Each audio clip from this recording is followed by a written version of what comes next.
Cette parcelle de vigne n'en a peut-être pas l'air, mais elle représente une petite révolution qui gagne du terrain en Afrique du Sud.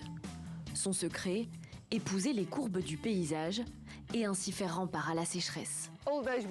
Dans le passé, nous avions des blocs de vignes plantés en carré. Aujourd'hui, nous disons non, plantons sur la courbe et laissons toute l'eau tomber sur la courbe. Dirigeons-la vers une installation de retenue, qu'il s'agisse d'une rivière ou d'un barrage ou d'un réservoir, afin de pouvoir réutiliser l'eau. Si vous pouvez réutiliser l'eau, vous n'économisez pas seulement le coût de l'eau, vous économisez également sur les coûts de pompage. Sur le domaine de Reineke, les vieux plants de vignes plantés en carré et gourmands en eau ont donc été arrachés.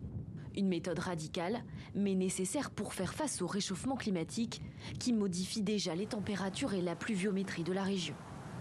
Il s'agit de développer une ferme qui soit encore pertinente dans 5 ou 100 ans pour que nos enfants puissent encore cueillir des raisins et en faire du vin. Pour ce viticulteur, viabiliser le domaine passe par le retour à des méthodes de culture plus naturelles. Entre les parcelles, des zones sont prévues pour planter des buissons de fynbos, une plante endémique de la région. Elles permettront de moins traiter la vigne en attirant les insectes. Des vaches élevées sur le domaine nourrissent également les sols de leur fumier. Dès que cet équilibre est rétabli et que vous recréez cette biodiversité, c'est à mon avis un bien meilleur moyen de cultiver. On est beaucoup plus protégé contre les catastrophes naturelles et le réchauffement climatique d'ailleurs.